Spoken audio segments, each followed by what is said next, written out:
دی وی علامه ابوالحسن علي الندوي رحمه الله وی د اسلامي امت خلکو ویده کېږئ مه په دې ډېر بحثونه مه کوئ چې روا او ناروا دي دا د امت ضرورت ده. تاسو کې کوم طالب د چې غټ موبایل نه لرئ؟ کوم طالب غټ موبایل لري هغه لاسونه جګ کوي؟ څوک چې لرئ غټ یا هم دلته نه دي راوړي یا بېله مسله ده. کوم طالبان غټ موبایلونه لرئ؟ اوس یې کوم نه لرئ؟ په شمار خلک دي که دوی نه لري. دا خو اکثره واړه دي پکې. زړه خو یې ده چې واخلي کېدی سي اخیستی به یې نه سي اقتصاد به یې کمزوری وي. ښه طالبانو ورونو اوس زه تا نه پوښتنه کوم چې غټ موبایل اوس نبی صلی الله علیه وسلم وی په بدن کې یوه ټوټه ده چې دا صالحه سي څوک صالح کېږي؟ که دا فاسده سي؟ ای طالبانو ورونو خیر ده د نوي عصر علماو خبرې واورئ.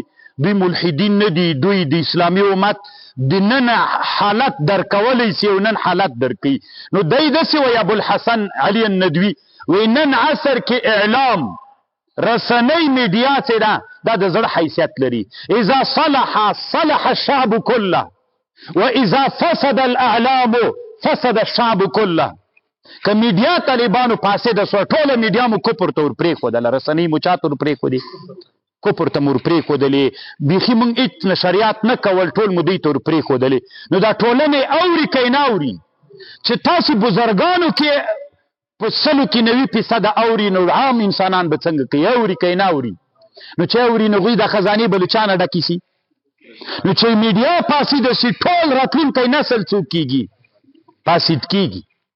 او که میډیا ته موږ مبارزه وکړو د دوی د مبارزې نه د موږ مبارزه څوک سي؟ قوي سي. سم کار ورته وکړو، علمي کار ورته وکړو، دومره پرمختګ ورته وکړو چې د میډیا ټوله موږ د میډیا داسې کړو چې ټوله میډیا د پښتو د فارسي څوک صالحه کړو چې صالحه مو کړله طالبانو راتلونکی نسل بیا څوک؟ اذا صلح الاعلام صلح الشعب واذا فسد الاعلام فسد الشعب. تاثیر پې کوي که نه پې کوي؟ تاسو طالبانو ورونو تیر جهاد کې چې موږ تاسې دا هغه کوو څه ورته وایي دا رسنیز فعالیتونه کول، انسانان دې موږ څومره ملګري ول که نه؟ یعنې دا ملګري مو څومره راډېر سوي ول په هغه باندې. دومره د دنیا نه به مو انسانان دې ته راجلبول چې موږ درځو او جهاد کوو د روان یو ولاکه پاتې سو. نو نورې دنیا کې د انسانان په هغه د رسنۍ له لارې نه داسې په جذبو راغلل، په انقلابونو به راغلل. دا اوس کوم جهاد چې روان ده که نه پوهېږئ؟ خو نو که دې کې دا رسنۍ تر ګل کوي طالبانو جهاد ګل کېږي، قسم کوم ګل کېږي.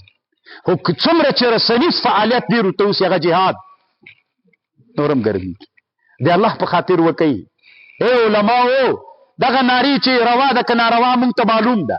تاسو د امت حالت وګورئ، د امت راتلونکی 50 کلنۍ حالت وګورئ.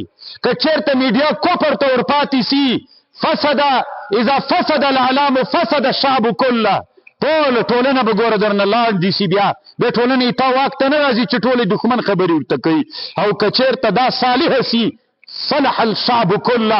دا شعب خو لا څه کوي چې له سرحدونو نه باندې شعبونو کې به انقلابونه را پیدا سي، بیا به د اسلامي امت بیا په حرکت باندې راسي او بیا اسلامي امت ته هغه میندې او هغه مسلمانان چې امیدونه لري بیا به په دغه هغه باندې کینی چې بیا د اسلام بیرغ راسي او د موږ په کور باندې مو ورپیږي.